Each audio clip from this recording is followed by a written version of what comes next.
Hey guys, what is up? I wanted to do a quick review for an album that I have been looking forward to for a long time. Finally out. It came out this Tuesday. I'm doing it a little bit later because I really wanted to let this album sink in and listen to it because it's one of my all-time favorite bands and it's Nine Inch Nails' Hesitation Marks. This is their first album since The Slip and since their, not breakup, but their hiatus back in, 2009? So it's been a long time we've had without Nine Inch Nails. We've had How to Destroy Angels and a lot of Trent Reznor composing movie scores and soundtracks, a lot of little things here and there.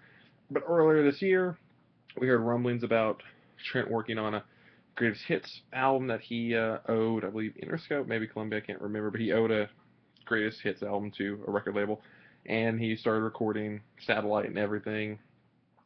Then we didn't really hear much after that, and then out of nowhere, turns out, I guess someone inspired him to write an entire album, which is Hesitation Marks. This album is quite different than I think what a lot of people were expecting from him. Uh, for the simple fact that it's not.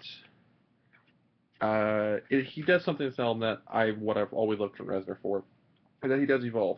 His music is, of course, very personal, where he's at that moment in life. And this is a very different Trent than we've seen in the past.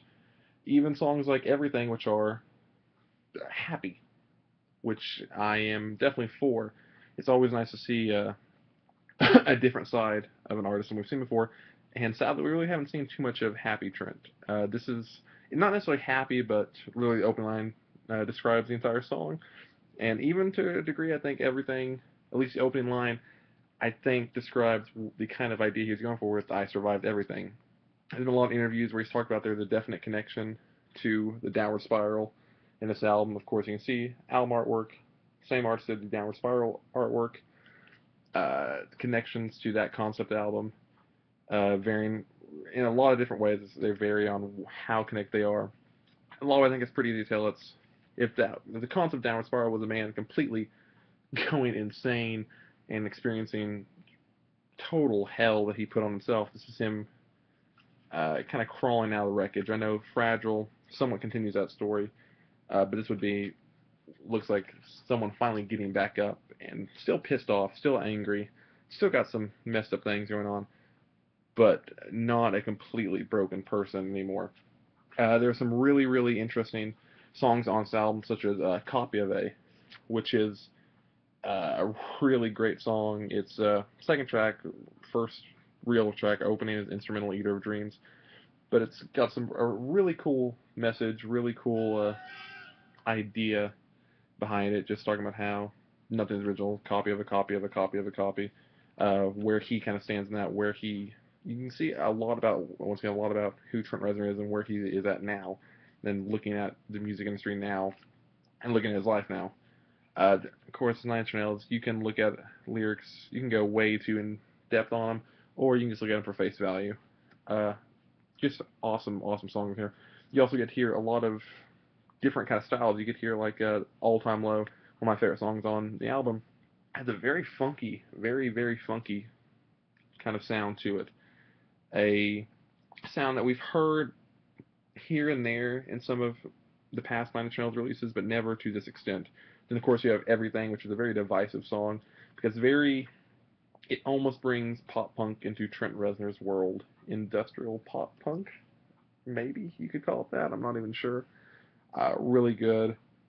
Uh, While I'm Still Here, I think it's a great closer. Various Methods of Escape is probably my personal favorite on there. Overall, I'm really impressed with the album. Nine Inch Nails, one of my all-time nearest and dearest bands, favorite bands. Pretty much Nine Inch Nails and Blocktober are my top two. I listen to all kinds of stuff, but those would be my personal favorites any day of the week. Both have delivered great albums this year. This album, there's a few hiccups, not even just little bitty bumps here and there. The song "Running," it's not my favorite. It's probably my least favorite off this. I don't hate it. I don't think it's a bad song, but it's the only song in this album that it just kind of, for me at least, it's an interesting song, and I like what's going on in it. Uh, and this is just such a minor thing because I still really like the song. It's just I love this album, and Running I just really like. Uh, but overall, great album. If you are a fan of any Nine Inch Nails work or any of Trent's work, I would definitely say pick it up. It's really awesome to see Nine Inch Nails back. The very, very strong release. I'm going to give it a 9.5 out of 10. Let me know what you guys think in the comments below. I really like seeing artists that are going in different directions. Now, it's not like radically different, but there are just, it's always cool to see, especially an artist like Trent Reznor, who has been around a long time now, been associated with a lot of different artists, a lot of different projects. We've heard a lot of it. It's always nice to see something new surface, and that's my favorite thing with this album. So yeah, Nine Inch Nails Hesitation Marks, 9.5 out of 10. I say go buy it, and I will see you guys in another review or video.